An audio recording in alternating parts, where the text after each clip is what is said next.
Here's an example, once again, of where we get into a problem here of seeing where the other parts of, particularly the southern half of the county, for all practical purposes, is cut out of fair share. And again, I'm not in any way criticizing you, but pointing out something in the way of the sociology or the economics of the makeup. So I would like to see, I don't know how you get greater involvement in Yorkville or any one of the towns in Anderson Valley, or perhaps even some of the, certainly Manchester and Point Arena. We actually, if you look at the scoring list here, we actually got a lot of participation from those areas. You did. Yes, we did, as part of this process. I think a very high proportion was from Albion. I think something like, This was actually calculated by community. So if they're in the high scoring area, that means that there was a significant participation from that area. So, well, again, the high scoring areas there are, there's a high demand. Albion and possibly Comptche. Right. But I noticed that Albion actually had the highest number, I think, of any group outside of Fort Bragg. If I had the data before me, I don't have it in front of me right now. But I would say here that possibly the Albion factor there is more contributing to the pattern. My interpretation of the data, unless you've got different data, was that we were just not getting a presence there. Medium scoring didn't take much.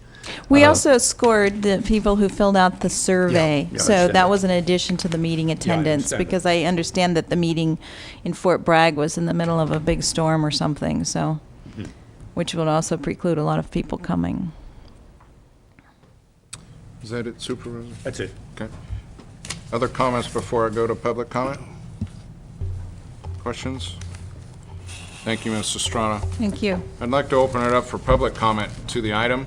And as you step forward, please state your name for the record and keep your comments 3 minutes if possible. So please come forward.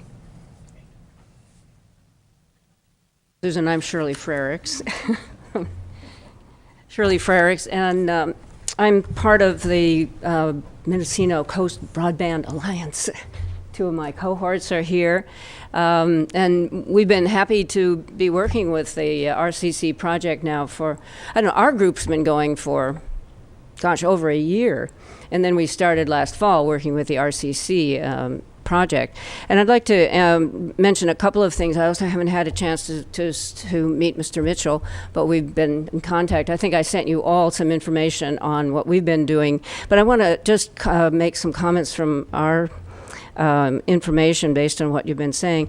You mentioned about the aging copper, and I'm not even sure that Susan knows this, but we've done a lot of research, not a lot, but we've done enough research, and what we found out is that not only is there aging copper, but in our area, for instance, in Albion, AT&T, quote unquote, cheated us because they didn't put copper in the ground when they first put it in, out Albion Ridge Road, for instance. My hunch is that this exists in a lot of places, so we can't get T1 lines, and we can't get DSL because they don't have copper. They cheated us. We have to have 2 copper wires. So it's a piece that they need to look at very specifically. Another thing that we would like to have a meeting with Mr. Mitchell about is we've been looking at the Comcast contract, and I think we really have to have somebody look at that with a fine-tooth comb, because we're looking and picking out things like, you know, the fact that they're required to put this service in, but we need really a lawyer, you know, to look at that contract and see what are they required to do and what aren't they required to do. Another piece that I want to bring up to both Susan and to you is the subject of cherry picking. And that's this whole coverage where it's easier to go to a certain place. And I think we really need to review that contract on the basis of cherry picking, because in Albion we made this big map and we plotted all of the houses and where they are, and because we want to meet their density requirements, and that was part of, we think, what spurred Comcast on to actually come and say that they would look at the coast, as we got this whole map and all our detail on the density from your assessor's parcel information. And the concern there, and I don't know that it's in the contract, we think it's not in the contract actually, is that they'll come in and just do the easy stuff, and then everybody won't have it. And we feel that it's really a critical issue to make a statement in the county about it's got to be everybody, and it can't just be where it's easy. And we have a lot of we have concerns because we have a lot of people down driveways and way back in, and the hills and the trees and all of that is difficult. So fiber is really the only answer. The wireless, where we live on the coast and a lot of places in the pockets, simply won't work.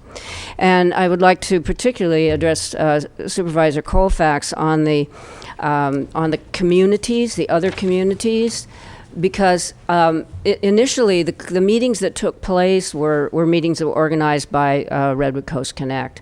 And in this next series of meetings, our group is doing a couple of things. One, we're doing a local educational program and awareness campaign that will be starting out. And I hadn't thought about this. We're particularly working with Mendocino Coast, Mendocino Beacon.